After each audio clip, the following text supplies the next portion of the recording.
Welcome to another episode of Life in Focus, where we dive into the world of real estate through real-life experience and insights from our guest. I'm your host, Ben Tate, and today we have a very special guest, someone I've known for over 10 years. We actually worked together back in college days, but presently he's a pool designer and builder. Yep. Sebastien, welcome to the podcast. Thanks for having me, man. Feel like I said earlier when I came in here, it's like I'm on the Joe Rogan experience. It's honestly, it's a pleasure to be here. So yeah, Joe Rogan Jr. experience. Yeah, exactly. Right. There you go.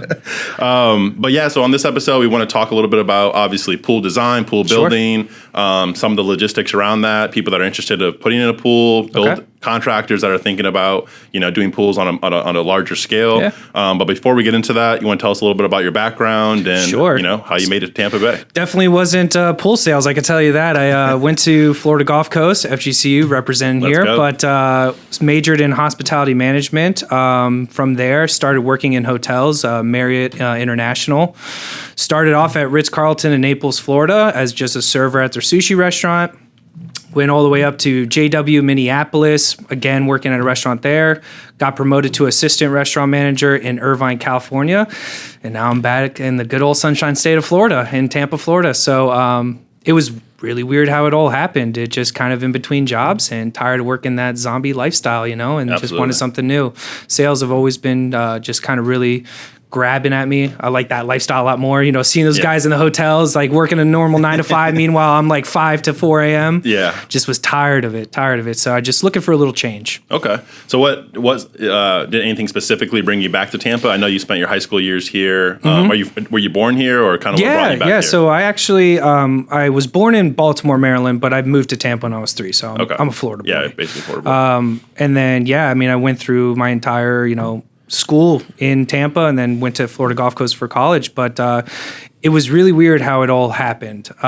Like I said, I was in between jobs and just looking for a change in life. And I had known that my buddy, who I'd actually grown up with, we were next door neighbors since the 3rd grade. He had started a pool company. I know that he'd been in the industry for a while, but he had branched out and wanted to do his own thing. And I just reached out to him one day and just asked him, how's it going and everything? I was like, if you ever need any help, just let me know, jokingly. And he was like, no, seriously, man, we could actually really use some help. And I was like, all right, well, what is it? He's like, well, we need someone in sales. And I was like, it was like a blessing. Yeah. So I was like, all right, I'm interested. So he flew me out to Tampa from California, and I shadowed him and his wife for a few days, just went out to job sites and just honestly, man, became hooked immediately. Yeah. And pool building is interesting too, because obviously each job's a little bit different. Obviously there's some similarities, but that probably kept it fresh for you. Being in the restaurant is, it's the same restaurant, it's the same walls, it's the same food, but just like the restaurant industry, every day is different. Yeah. You never know what you're going to walk in. It's a slow day or a busy day. Mm-hmm. So I need that fast-paced lifestyle. I really do need that constant going, being on my feet. But this was something different, going out to different houses, $1 million houses, regular style homes, and different clientele and everything. I really felt that was like my calling. Yeah. And also I get to design the pools, Yeah, that's pretty cool. It's not a bad gig, I wake up every day and my job is just talking about pools all day. Yeah. So there could be worse things. Absolutely. And it's kind of cool too to obviously be a part of the design phase and then see it come to life, 100%. And then be like, hey, I designed that. Yes. I saw that. It's pretty cool. Yeah, that was definitely really cool to draft something up on your software, show it to the client, watch them really fall in love with it, become attached, and you put some things into the design that kind of makes it feel like home. If they have a dog, you put the dog in the design, things like that. Yeah. And then just watching it come to life from something that was on the computer to now it's something that's in there, transformed their backyard. I mean, it's changed their house to a backyard oasis. Yeah, that's awesome. And, anytime you do anything to your backyard, it just extends your house. You just have a bigger house, and obviously living in Florida, it's obviously super hot, but, backyards are a big deal, especially in St. Pete, Tampa Bay. I mean, it's a big deal to, have utility of your backyard. Yeah, absolutely. I always think that it's exactly what you said, Ben. It's an extension of your backyard. It really just adds a new element to the house, and in today's crazy world of having to spend money anytime you want to go do anything fun outside of your house, although it's a lot of money up front for the project, in my opinion, I think it saves you money down the way in terms of now you have something that you don't have to leave your property to go do. Absolutely. And the funny thing is anything that you spend money on specifically or yourself, as opposed to maybe buying a house that already has a pool, I feel like you might use it a little bit more because, you designed it to actually fit your lifestyle, things that you wanted. And you paid for it, so you might as well use it, Oh, yeah. I mean, we get people that, went to college for volleyball, went there on a scholarship, and now they've always wanted like an in-pool volleyball, or they did water polo. So we were able to transform their backyard so that they can fit those needs. Yeah, absolutely. So speaking of what's one of of the coolest projects that you've worked on thus far, or one of the most rewarding projects? Maybe it's the same. One of the same. We've done quite a few. There's some really big projects out there. We do everything. And just to kind of like give you an idea of what we do, we don't just do in-ground pools, but we do pools, spas, the deck, the screen enclosure, outdoor kitchens, sunken living rooms, fireplaces. So we really do get the wide spectrum. We're essentially a one-stop shop. So I would say probably one of the coolest jobs is those people that really want that lagoon style in their backyard. They have the budget for it. They have the space. So you design a really cool, in our world, it's called a freeform, but, just to kind of simplify it, it's a curved style pool. It looks natural. Sure. And then you tie in a big rock waterfall. Okay. They're called grottos. I'm sure people who watch your podcast know Lucas Lagoons is a huge one out in Sarasota or insane pools. But we've done things like that too. Big rock waterfalls with a water slide. A sun shelf is a really popular thing now. Everyone wants a sun shelf. Everyone wants a sun shelf. Yep. So really kind of tying that in and transforming just like kind of your basic rectangular style or kidney bean style pool, and now to something that you would see at like Busch Gardens or Typhoon Lagoon. It's just it's really cool to kind of walk back here and you're like, man, this isn't someone's backyard. Yeah, it is pretty cool. Yeah, so it's really neat to see those come away. So what kind of trends or innovation are you seeing now in the pool business that maybe has changed since you first got into it? Yeah, I would definitely say the technology of the equipment and some of the things that you're able to do with the pool equipment. So now our big pool equipment supplier is Jandy. They're kind of the main competitor with Jandy and Pentair being kind of like the Rolls Royce of the pool industry.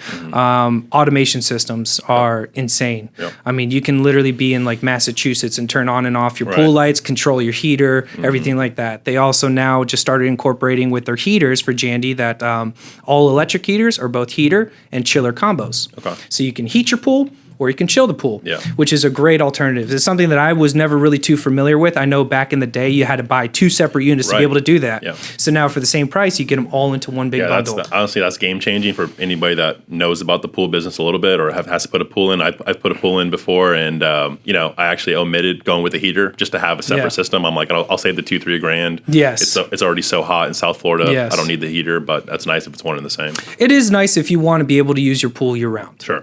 Absolutely. More. It pertains more to the spa because it's such a smaller body of water, so it retains the heat a lot better. But still getting that versatility of in the middle of January, and you got the game on coming on, and your boys are going to come over, going to want to use the pool. Absolutely. Being able to swim in the middle of January is a nice thing to have. Absolutely. So especially pools that have cages. I know it's kind of the pool that I put in didn't have a cage, and so I had more maintenance with it because I had trees all around. But if you have a cage, the water is going to be impacted. The temperature of the water is going to be impacted. 100%. Yeah, it definitely creates a little bit of a shadow over the decking, and it helps to kind of keep it cooler in there. And that's why a lot of people do on top of keeping the maintenance down and any sort of wonderful bugs here we have in Florida. Mosquitoes are a nightmare here. Whatever. Yeah, it's definitely one of those things that a lot more people get than not get. For me, when I get my pool, I'm definitely going to go with that California vibe of no screen enclosure. Yeah. I don't have any trees in my backyard. Yeah, but it is a nice look without the screen. Yeah, it feels more open. Yeah. 100%. But I get the reasoning for the screen enclosures. But man, they are expensive now. They're expensive, and obviously if a hurricane comes through, then that is always a big concern. Yeah. Now they do some things now with the screen enclosures to kind of make them more wind resistant. And it's broken down into counties, but then even more so broken down into zones within the county in terms of how much wind they should be able to withstand. Sure. So, and I think they go up to like 110, 115 mile per hour wind. So it's quite a lot, you know? Especially if you do have some trees that can withstand that wind around it to kind of mask it a little bit. Right. So, if I'm a homeowner looking to put a pool in my house or on my property, what's my first step if I give you a call? Are you gonna, I know when you go to buy a home, the first step is normally getting pre-approved. Of course. Figure out what your budget is, financing options. But, what's the first thing that you would say to me if I say, hey, I'm looking at getting a pool, it's hot as heck, I got some extra room in the backyard, what should I do? Yeah, well, the first thing is do not look up what a cost of a pool is on Google because that is completely inaccurate. Yeah. Unfortunately, in today's crazy world that we live in, pools have definitely inflated in price. But definitely the first thing is obviously to have a generic budget, get a good understanding of what you think the pool is going to cost roughly. Get a budget in mind, give us a call.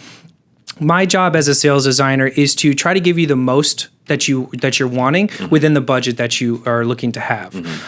So when you give us a call and you speak to me or other sales designer, Magdalena, we like to talk to you a little bit about the phone. Find out just give us a brief description of what it is you're looking for. A pool and spa, pool, spa, screen, things like that. We always ask, do you have a budget in mind? Where are you trying to be? And then just try to see if that fits within, the realism of what it actually does cost to build them. Now, everyone's quality is different. Sure. At the end of the day, you can go with the cheapest company, just like anything else in this world, or you can go with the higher end company. We're kind of in that, we're kind of in that middle ground. We're not Lucas Lagoons where it's $250,000 plus to get a pool, but we're definitely not the lower end on the side on that spectrum too. Right. So definitely, I think the first thing is just being realistic about where the price of pools are today, what it is that you want, and making sure that you're not overbuilding for your area. Yeah, that's a big deal. Yeah, if a house is $400,000, to build or to purchase, you don't need a $200,000 pool. You just, truthfully, you're just not going to see that return on investment. Yep.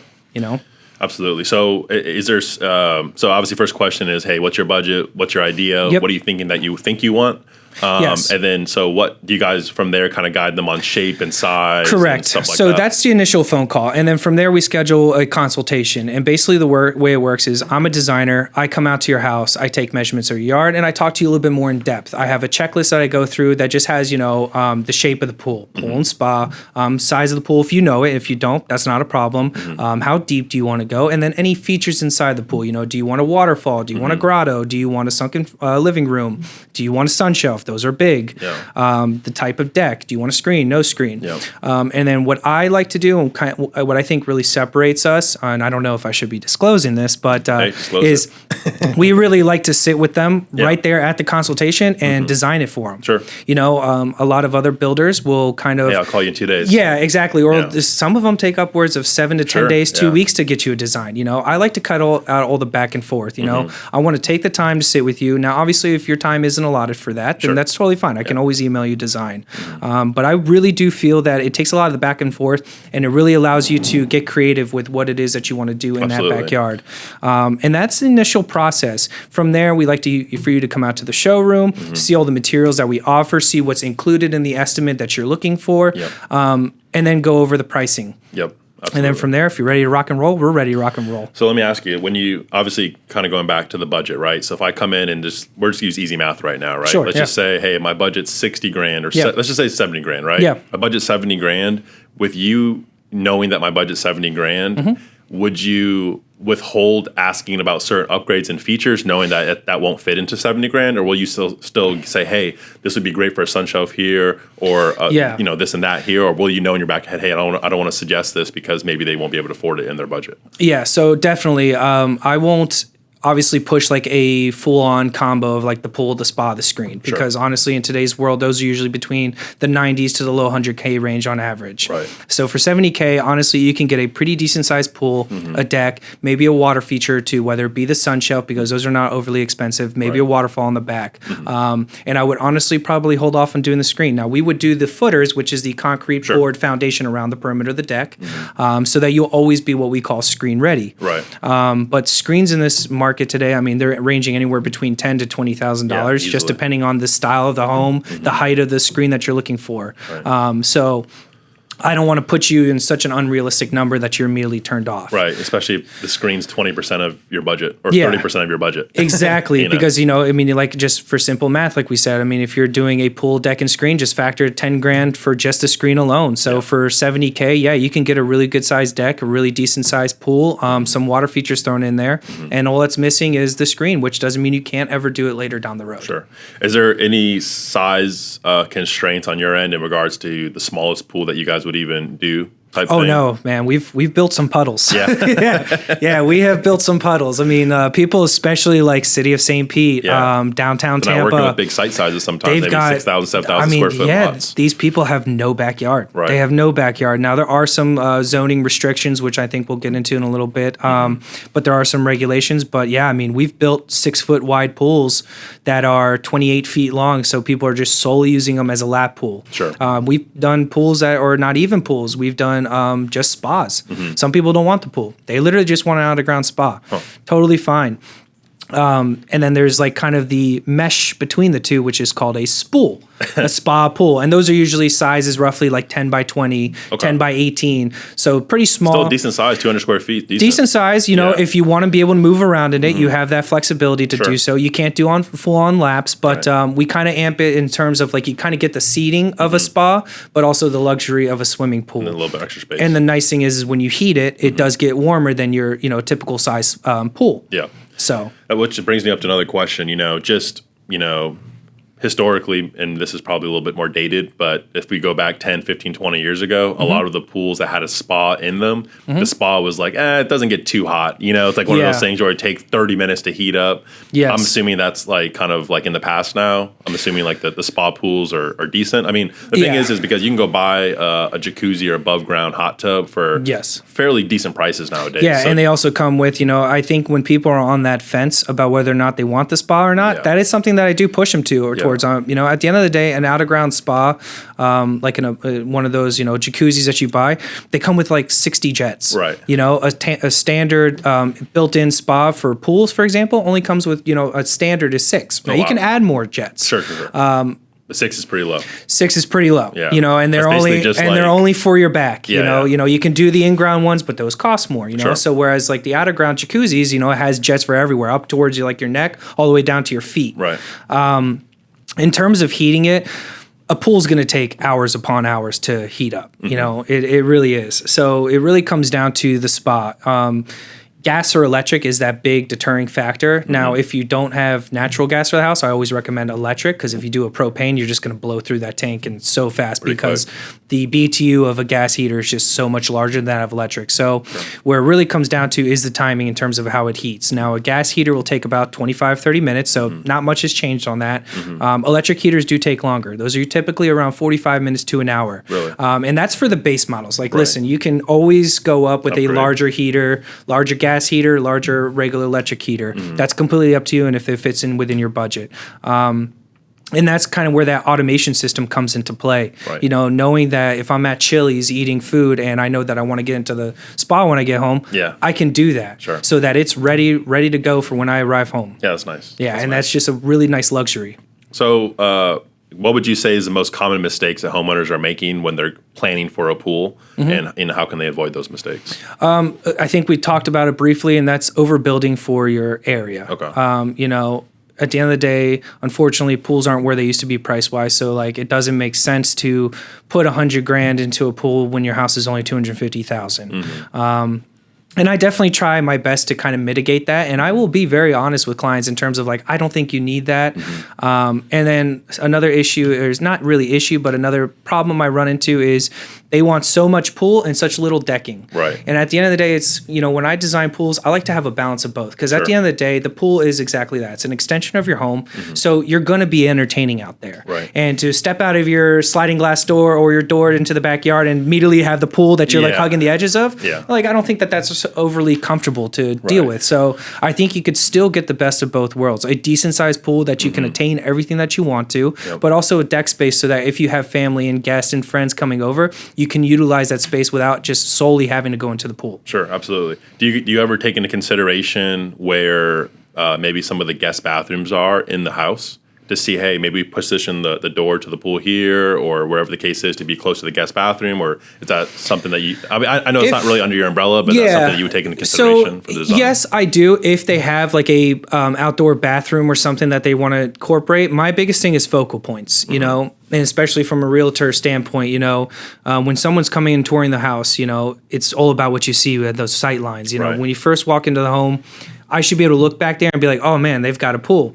Now you'll get some people that push the pool over to the side and it's hidden from that view. Right. And I think it's really important that it's like, if I walk in, like that's just a nice sight line. Right. And the biggest sight lines is obviously your living room and your kitchen. That's where you spend about 80% of your time whenever you're in your house. So that's ideally where I focus lining up the pool. And the spa and any features is so that where I'm in the kitchen or the living room, I can see those visual effects. Right, absolutely.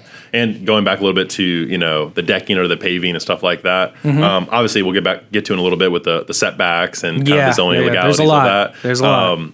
But, you know, you don't want the pool too close to the house. Obviously, you don't want it too close to your property line. Sure. Do you ask them, similar to when you buy other things, you say, hey, like what does your lifestyle consist of? Is this going to be a lap pool? Is it going to be a lounge pool? Do you have kids? Do you host a lot? I'm assuming that all goes into your design as well. Absolutely. I look at safety is a factor too. So if you have little ones running around, I obviously am not going to try to upgrade you to travertine decking because travertine is typically pretty slippery. So I think either like the base brick pavers are a great way to go. Artistic, a little cheaper too than travertine. Definitely travertine cheaper. Looks beautiful though. Yes, exactly. Brick pavers are definitely the way to go if you have little ones because it has a little bit more grip on it. Even artistic pavers are known as shellac. That's a big thing that just came out recently. It's currently the coolest deck on your feet. It's a very modern approach. Which is nice. But trying to keep them away from the travertine due to the slip factor. I'd very much definitely ask them, what are you using this space for? Are you big on entertaining? Do you have a lot of parties? Do you have a lot of people at your house? Because based off of that, you may not want the sun shelf to necessarily impede on the swimmable space. Right. So if that's the case, we'll notch it out, or maybe just completely go away without doing a sun shelf. Right. If you're into sports, you do a lot of water sports, water polo, water basketball, volleyball, a play pool maybe, or a sports pool may be the design for you where it's two shallow ends, deep end in the middle. Right. So yeah, it definitely really pertains to what it is that you plan on using that space for. Right, absolutely. So let's talk about financing a little bit. Sure. What kind of financing options are available? Do you guys finance anything in the house? I'm assuming that you partner with third-party banks as well. Yes. So how does that process usually go, and how could you start that process if I was interested? So we're not in-house financing, but we do work with several different lenders. Lions Financial is probably the biggest well-known one in the area for pool loans. HFS Financial, Vikings Capital, Lightstream, those are probably the biggest ones for pool financing. You are more than welcome to use your bank. You're more than welcome to use your credit union, mortgage lender, any of those. And it just really kind of depends on how long do you want to pay for. So Lions will do up to a 30-year loan, which is crazy. It's almost like a house loan. Yeah. And then you get other companies that only do up to a 12-year loan. Yep. Their Lions Financial will pay us directly. So all you're doing is paying off your monthly payment with Lions. Gotcha. And then companies like HFS or Lightstream transfer the money to your bank account. So then it's up to you to pay us through the process, which works in benefit, because if there's some people that will do HFS because not on top of doing the pool, they also want to renovate their kitchen inside their house. Sure. So they'll just get a larger loan. Yep. You can start that process honestly right away. At the end of the day, I think everyone has a pretty good understanding of what's their max budget. So I always recommend that if your max budget, let's say for the sake of argument, is $120,000, first find out if you can get the loan for $120,000, providing you want to finance 100% of it. Right. I think that's probably the best bet because depending on how fast you're willing to start is how fast we're willing to move. Right. I can come out to your house and design the pool, do the whole consultation, give you a price all within 24 hours. That's pretty nice. And if you want to sign, we can sign within 24 hours. Yep. But I don't think there's a problem with people who are just curious and want to know what is the cost of this project going to be. They have a vision, they want to see it, and they don't really know what to ask for because they don't know what the cost is. Right. So that is completely up to you too. At the end of the day, all the financing companies that we work with are very fast, very dependable. Yep. So you can pretty much be pre-approved within the same week. Yeah. I was going to say I've used Lightstream personally myself. I've recommended it to many people as well. And they're very quick. Usually you can be funded within a few days. Yeah. Accepted within a day or that day. Yep. So that part is pretty nice. How quick how quick is your build process? Let's say I'm ready to go today. I know that's a big question you guys get. So that's probably the million. I always call it the $1 million question. Yeah. So from sign to swim is how I like to call it. Yep. We quote 4 to 4.5 months. Okay. About 2 months is engineering in the permitting phase. Another 2 to 2.5 months is actual construction. Something that kind of separates us is the owner of the company, Cody, is actually the project manager. Okay. So we don't have a in-house project manager. The owner of the company is going to be out there building the pool, facilitating the entire construction process from start to finish. His wife, Ashley, operates the entire permitting and engineering side of it. Gotcha. So they really work well in that aspect. And that has also allowed us to facilitate and meet those timelines that we promise. We've also scaled back onto the amount of pools that we sell a year. I think during COVID, a lot of pool builders ran into the issue where they were just eating the food while it was hot. So we were just selling, and then next thing you know, we have 300 pools, and we're like, how are we going to build all these? Yeah, exactly. And then that's why it took a year and a half to build a pool. Right. So because of that, we really kind of learned our lesson, realized that we bit off more than we can chew, and now we cap off at 75 pools a year. Gotcha. Because of that, our timelines don't get affected. Right. The quality of our pools don't get affected. That's big. We focus on quality over quantity now. So, and I think that we've seen a really good positive feedback from clientele because of that. Yeah, I agree. And, inherently when you do that, your prices are going to have to increase a little bit, obviously to offset. 100%. But I would argue that, again, if your value's value, right? Yes. So I think most people would say, hey, I'll pay the extra whatever that percentage is to ensure that my pool gets built in half the time. Exactly. Right? So, and there is a big phrase that I like to use, and, it's the most expensive project is the one you have to pay for twice. yeah, exactly. Go cheap, pay twice. You don't want to be married to the project. Right. Essentially, when we leave your project, you shouldn't have to worry about any sort of issues going on with the pool for years, and it hopefully never happens. Yeah. But you get all these companies that, they will want to save the 10, 15 grand and go with the cheaper company. Yep. Next thing you know, in 2, 3, 4 years, they're spending that 10, 15 grand repairing the pool, fixing the equipment. Our customer service in terms of our warranty claims, we are very fast to get out to it. A lot of the warranties are done through the manufacturers. Jandy is a wonderful manufacturer in terms of warranty. They have many offices located around the Tampa Bay area, and they are very quick and very responsive to get out to our client's house. Yeah, that's awesome. Yeah, Jandy's great. I've worked with them as well. So I have my own opinion on this, but from your perspective, what kind of value add are you seeing from a real estate perspective for people that do add a pool? Yeah, I'm curious actually because, from our perspective and talking to realtors prior, I understand it's roughly around 20% of what the overall project's going to come. It goes back into the value of the house. Some people think it's 50, 60, 80%, and I don't believe that to necessarily be true because there are some people that are buying a home and they see a pool and they think pool means problems. Right. And it all comes down to how the pool builds. Yep. And, that for me is always the deterring factor of if I buy a home, don't buy a home with a pool, get one built. Right. Because at the end of the day, you could buy it and you don't know how they maintained it. Yep. You don't know what's underneath that shell. Yep. You don't know what the integrity of that pool is and how it was overall built. So that could really lead into a lot of issues. But yeah, I like to say you probably typically get about 20% of the value of what you put into the pool back into the value of the house. Yeah. Now, am I right, wrong? What are your opinions on that? I think it varies, honestly. I think that's a conservative number. But I do think it varies from the standpoint of how old is the house. Yes. Right? Yeah. I think if you have an old house and you have a newer pool in there, that could lead to something. Sure. I think if it's a newer house, I think it's a house that's less than 10 years old with a pool that's less than 5 years old. Yep. I think you're probably close to that 50 to 80% threshold. But right now, it's so funny, right? Because value, or let's back up a little bit. Market value, there's investment value and there's market value. Yes. Market value is just what you're willing to pay for something. Yeah. Right? Yep. And so, even though like this water bottle should be $1, if you're willing to pay $5, then that's market value right now. Exactly. Right? Yeah. So yeah, you're not wrong. That's why it kind of varies a little bit. But I would say right now, pools are king, right? Yeah. So people are looking to buy homes with pools. Yeah. And it seems like there's again, it's market specific, but I was going to say, I think it's location based too. Yeah, It's exactly. very much so. Yep. So like if you're looking in St. Pete, for instance, where lot sizes on average are a lot smaller than maybe North Tampa, Central Tampa, Riverview, stuff like that. If you have the luxury of already having a pool and having kind of the backyard design, people are going to pay a premium for it. Yep. But they're mainly paying the premium because they want to be in St. Pete, right? Of course. And having the pool is obviously a huge cherry on top too. Yeah. And so, you'll see houses right now that are newer construction, maybe again just 5 to 10 years old, with the pool that was put in that time frame as well, that will command 80 to 100 grand more than if it didn't have that pool. I would recommend for anyone doing new construction, stay away from building a pool with the builder because they are putting like an 80% up mark on that pool on top of what we're charging. So it's crazy. And especially going into the value of your home, you're going to pay 200 grand for a $500,000 house. Yeah. Doesn't really make sense, Absolutely. So yeah, definitely avoid doing that. Reach out to the builder directly, and depending if you own the lot or not, we could even start building while your house is being built. Right. In a lot of these gated communities and these communities going up, unfortunately, that's not the case.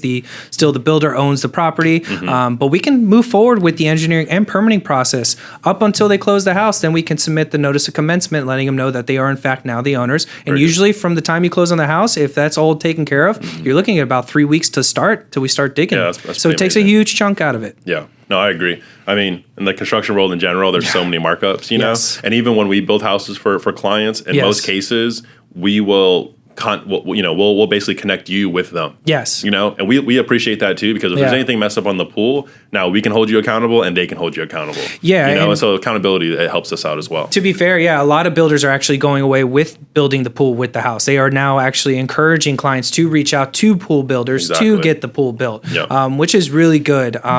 It takes a lot of upfront capital from a pool builder to be able to build the pool with it, because they don't get paid until the house is sold. Exactly. And I definitely find that that's the case. And also just home builders don't want to deal with that aggravation. Less telephone too. Exactly. Like, hey, they want this tile, they want this gunite, they want this, blah, blah, blah. So it's like a lot less. But so let's move forward with maintenance, right? Because a lot of people think about the pool, but they don't think about the maintenance, right? So a lot of times, and so twofold, right? So just again, from my prior experience, I know that when a pool is first built, it's very important to make sure that the chemicals and the water is where it needs to be, or else it may not cure correctly in that first 12 to 18 months, right? And so let's talk a little bit about what you guys would suggest from a maintenance standpoint. You guys might say, hey, have this person come out and service your pool for at least the first 6 months, 8 months.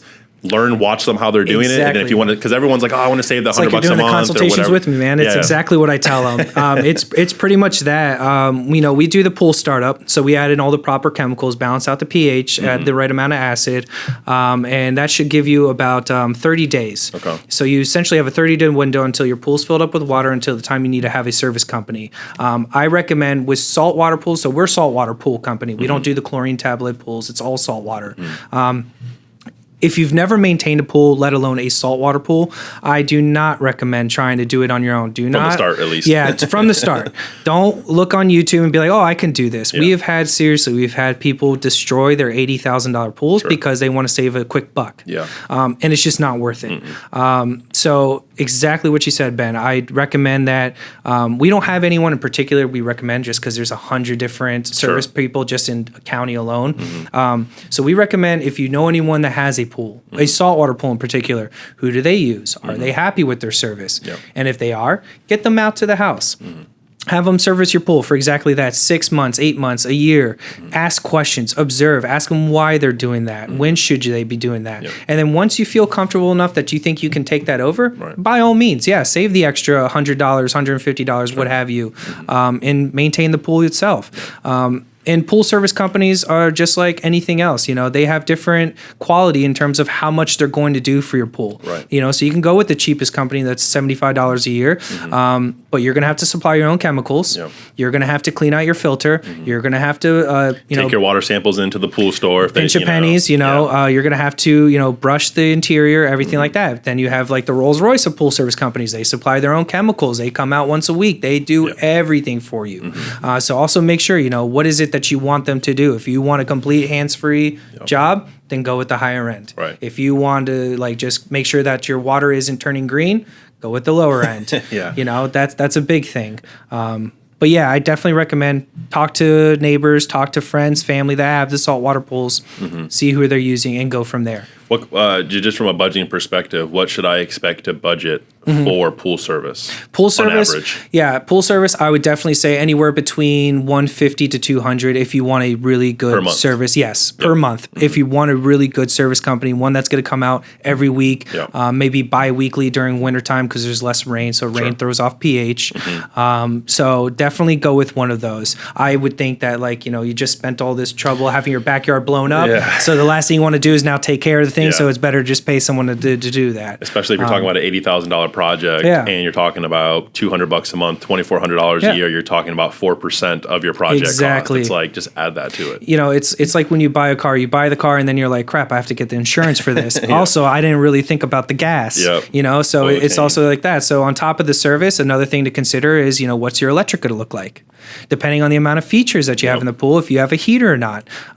Those are all questions that you should definitely be asking and doing some research. Unfortunately, I can't tell you what your electric bill is going to do. That's up to if it's Duke Energy with Lacucci, whoever your service provider is. Again, ask families and friends and see how much it impacted. And it just depends on how big the pool is, the amount of features you have going on the pool, if you have a heater or not. Yeah, absolutely. And I'm going to go backwards real quick. I know we were talking about, the value add of a pool. Yes. And, the market's in a weird spot right now from a residential real estate perspective, right? In certain hot market in certain certain parts of St. Pete are hot, but certain parts of St. Pete are a little bit slower, right? Just like in Tampa and everywhere else, 100%, right? Yeah. And so a lot of times, as somebody that wants to sell their property, they might say, "Hey, does it make sense for me to redo the floors or the kitchen or maybe some bathrooms to maybe get this thing to sell quickly?" Yep. Right now the average time on the market might be 90 to 120 days, anyways. Yes. Right, but that 90 to 120 days, closer to 120, is where you guys can have a swimming already, exactly. Right? And so if it's I would implore people to say, "Hey, let me go get a pool quote. Let me go get a kitchen quote. Let me go get my bathrooms quoted because it might make sense for me to do my bathrooms and kitchen, or say, hey, let me just try to spruce up a few things inside, and then put a pool in the backyard because now the backyard might be mowed, but it has limited utility. Exactly. Right. Yeah. So for $80,000, and I put a pool in there.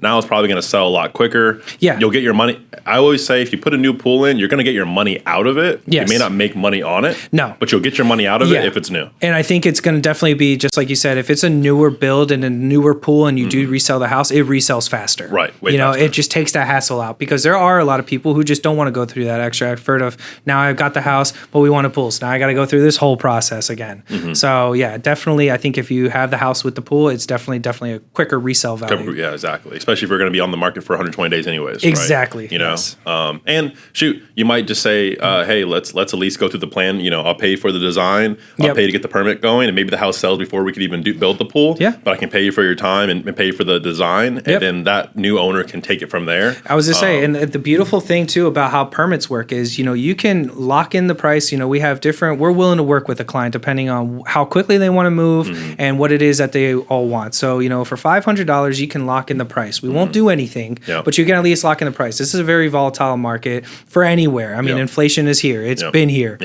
So the prices are unfortunately always changing. So $500, you can lock in a price. 10% down, that allows us to go through engineering and permitting. Gotcha. Once you're approved of permitting, you have up to 6 months to start your project, not to complete it. So we do have a lot of people that will go through permitting and they're like, it's summertime. We just want to lock in the price, get all the hassle out of the way. And we don't want to start digging until the wintertime because it's drier season. And that is completely fine with us. Wow. So then you essentially just set your start date with us. I mean, that's amazing. So basically I can put my house on the market and go to you. Again, we're just using the $80,000 project as an example. Pay you $8,500 essentially to get to permit. And then if the house sells, we can say, hey, we already got a pool ready for permit. It's a simple transfer of permit. You owe this much and to get it done, and you can be swimming in a month and a half. Yeah, you already got the design, everything. I mean, all of it's been taken care of. And if you want to come back out and you want to reselect some of your materials, that is not a problem. As long as it's nothing structural. Sure. So if you do anything structural, then unfortunately we do have to go back into re-engineering, re-permitting, kind of start that process over. Yeah. But yeah, I mean, even if you resell the house and the client before had materials kind of set out for their decking, but then you decide like, I don't like that tile, that's not a problem. Sure. Yeah, that's awesome. So, a lot of our conversation has been based about, a homeowner wanting to get a pool. So what about an investor? It might be a little bit different lens that they're looking through. Yes. So if I'm an investor and I want to buy a house, or I own houses maybe, and I want to do either Airbnbs, VRBOs, maybe long-term rentals, how should I be thinking about a pool design in that aspect? I think in that aspect, definitely quality, because at the end of the day, it's an investment on the property, so you don't want to have to be married to it and constantly go back to and fixing things, especially if there's tenants there. Sure. That's just a hassle for them, and then they're not probably going to want to stay at your house very long if things are always going wrong with the pool. But I definitely don't think you need to go, I don't know if I can say this, but balls to the wall on the design. There's no need to keep it general. At the end of the day, you're not living there. You just want something back there that just adds a little extra amenity to the tenant that's staying there. Right. So I think just a minimal pool. If you want to do the spa, sure, you can do the spa. Spas are a pain for rentals. I don't think you absolutely need it. I think ultimately the attractive thing is just having that body of water. Yep. Clean pool.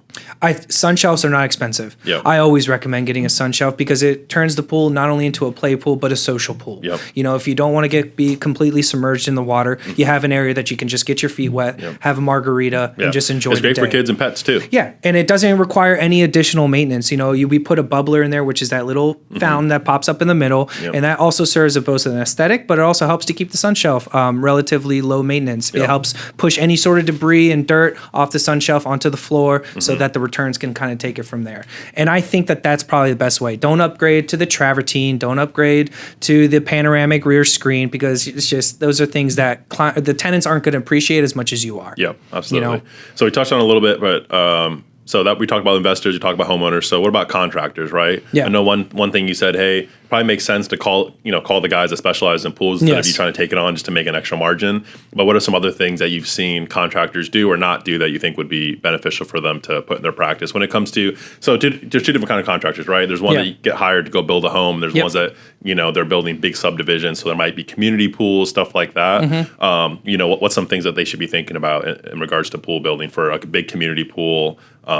Again, for that, it's going to be less about budget and more about utility, right? Yeah. So what kind of things have you seen with that? Definitely having just the proper space so just kind of disclosure, we don't work in direct with contractors and everything. Commercial pools as a completely separate license than what we're typically doing.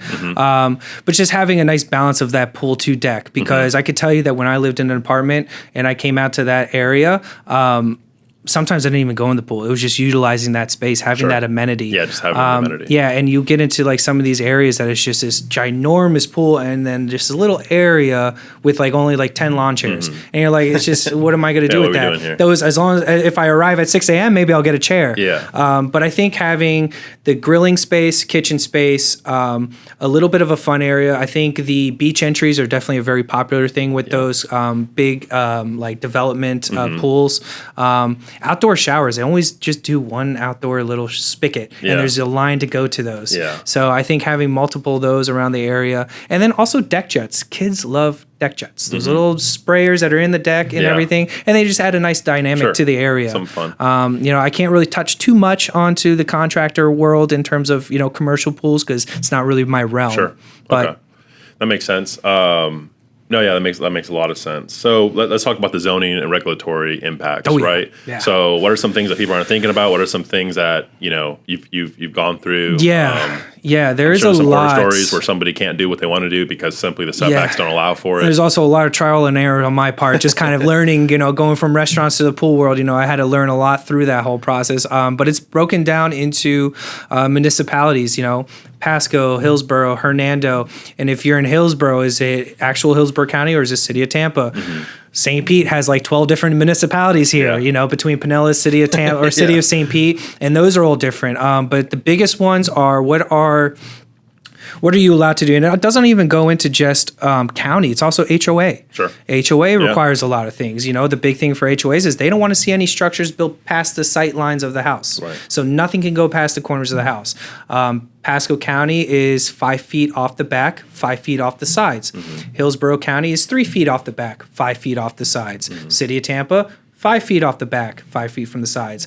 Windows and doors. We have to stay 5 feet off of any windows and doors, unless if they are certified. It's like a statewide thing. It's a statewide. Yeah. Unless they are certified hurricane windows, to which you then have to provide a certificate and basically send an application to the county to make sure they're even okay with it. And at that point, we can come 3 feet to the windows and doors. Do they need to be hurricane rated or actually impact windows? Impact windows, yeah. And the whole reason is, God forbid that glass breaks. They feel that 5 feet is enough, so once that glass falls on the ground, no glass will fall into the pool. Yeah. So anything closer, they're afraid that's going to go into the pool. You have to drain the pool, clean it out, go through all of that. Great question. So if I break a beer bottle in the pool, what's the remedy? I got to drain the water to be safe? Yeah. I mean, if it's like a dark glass bottle and you think that you got it all, I mean, hey, man, you can take that risk if you want, but honestly, the biggest safety thing would be to drain the pool out and honestly brush everything down towards the main drain. As long as they're not big chunks of glass, just really try to pick up as much of it as you can. And then when you're talking about showers, does it make a big difference from the cleanliness and bacteria that gets in the pool? I mean, you may not know the answer, but obviously when you go to public pools, you're like, hey, please shower before you get in. Does that make a big difference, or is that mainly for some excess sunscreen, some sand? Is that really for that kind of stuff? That's really the big thing is, everyone usually puts sunscreen, suntan lotion, things like that, and it will. It was gross. I didn't start noticing that until I started working for pools, and Cody pointed out to me. He's like, "You see this stuff on the tile, this white film?" Yeah. He's like, "That's people's oils, bodily oils and lotions," and I'm like grossed out now about it. Yeah. And that is honestly, I believe, why they encourage you to shower and rinse off before you get into the pool, because that's gross. No one wants to get into that, and it's also important to shower after, because let's face it, it's a commercial pool. There's kids in there. They like to urinate. I was going to ask. Yeah. So what's is there any myths behind peeing in the pool? Obviously, it's disgusting from like a I mean, that's why if you ever get into a chlorine pool, it's so strong. It's so strong with the chlorine and everything, is because the chlorine will eventually just take care of all of that, and there's so much. And Well, commercial saltwater pools. I mean, I know there's some still level of chlorine in there. But. Yeah, so saltwater pool operates the same way. Now, commercial pools are all using chlorine tablet. Not very many, if I don't know of any, that are using a saltwater system. But for saltwater pools, it's the same thing. It should take care of it for the most part. Just your pool guy will be able to kind of fix it when he comes out on your weekly basis with balancing out the pH and the acidity of the water. Sure.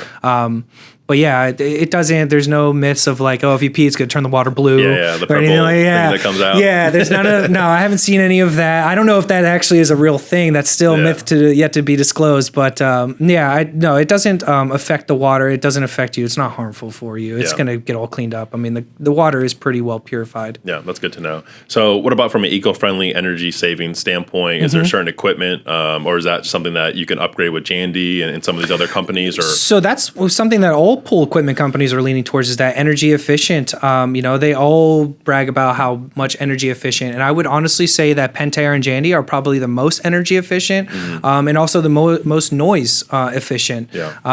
That's the biggest question with heaters is like, is it going to be as loud as my AC because you're literally putting it right behind my window, or you're putting it right behind my wall in my bedroom, master bedroom's right there. And no, they are surprisingly quiet, way quieter than an AC unit, and that's something that they pride themselves on. But they're also extremely energy efficient.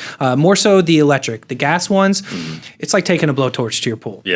Not very energy efficient. It's definitely going to increase that gas bill pretty substantially. Well, a lot of times the pool equipment is placed near the air handle outside too. Well, it's the closest to the electrical source, and typically your AC is the same size as your meter. Therefore, your meter has your breaker that's inside your garage. So that's ideally where we're going to place your pool equipment. It's a good point. Do you run into situations frequently where somebody has to upgrade the electric in their house to be able to withstand the equipment for the pool? If it's an old home, then it happens every now and then. But nowadays they purposely leave open spots on the breaker because they know that it's Florida. You're going to get a pool. You're pretty much guaranteed that you're going to get a pool at one point or another.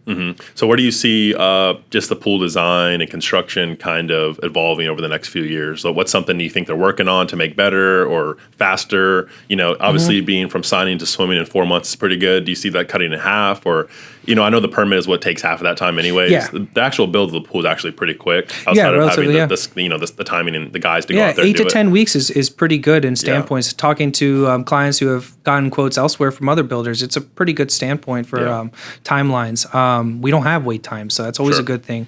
But some things that are changing is definitely the technology with the equipment. I mean, like I said, Jandy just recently integrated so that their electric heaters are now a heater-chiller combo. The automation system, the app that comes with it is always being updated and integrated, so it just becomes just that much more user-friendly to operate. The lights in the pool, they're now LED. They're no longer those big, ugly, chunky lights. They're literally this big now, and they're known as nicheless, so they are now rust-proof. You don't get that rust ring that goes around the interior. All of that, in fact, has been constantly changing. They do a big conference every year. It switches from Vegas to Orlando to New Orleans every year for a big conference, and they're always coming out with new, innovative stuff. There's now this stuff for where you don't need a salt system. There's an ozone, like an ozone purifier that will purify your pool. I don't know too much about that. That just came out like a couple years ago. They don't have a lot of statistics behind it, but that could be something that could be integrated into how we build our pools in the future. Absolutely. Awesome, man. Well, this is great information. So if somebody wants to contact you to, get the process going, what's the best way to contact you? Got the plug right here. You ready for it? Got the little business card. We'll zoom in on that, hopefully with a little editing. But just give me a call. You can always reach out to me, or you can visit our website, tropical-escapes-fl.com, or visit our Facebook, Instagram. Myself and the other sales designer, Magdalena, we're always on social media, and you can always reach out to us. I'll put, maybe put a little description with my name and number on the bottom. And you can always reach out to me via text, email, phone call. I'm pretty responsive throughout the day.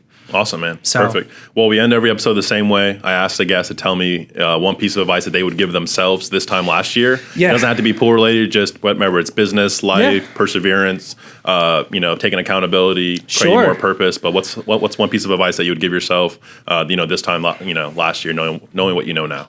Definitely, sales were really easy during COVID for us because everyone and their mother wanted a pool. Sort of like I'm sure with you in real estate, everyone wanted a house. Sure. Sales are booming. And then after COVID, it became a little bit more challenging. So I would definitely tell myself a year ago to not be so complacent. Mm-hmm. Always try to innovate, learn, and grow and adapt to the ever-changing market that we're in. And just be a go-getter, be more hungry, and I've definitely started implementing that more in the last several months. And I've seen tremendous increase in the amount of sales that I get, but also the positive client feedback that I get. So I think, definitely just to be less complacent and always try to strive to learn and better yourself. I think the more you know about your product, the easier it is for you to sell it. Absolutely. I mean, that's great advice, and even for anybody else to take as well. 100%. So, well, I really appreciate you taking the time to come on. And man. This was like a master class in pool design and pool building. And I haven't seen you since college, so and thank you for having me out. And I can't wait to do this again, dude. This has been honestly a blast. Yeah, absolutely, bro. We'll have you on. Obviously, a multitude of more times, and we'll see kind of where it grows from there, and see the progress. And I look forward to it. Maybe we'll be on the next episode of Insane Pools. You never know. Exactly. Never know. All right. Till next time. All right. Thanks. Thank you.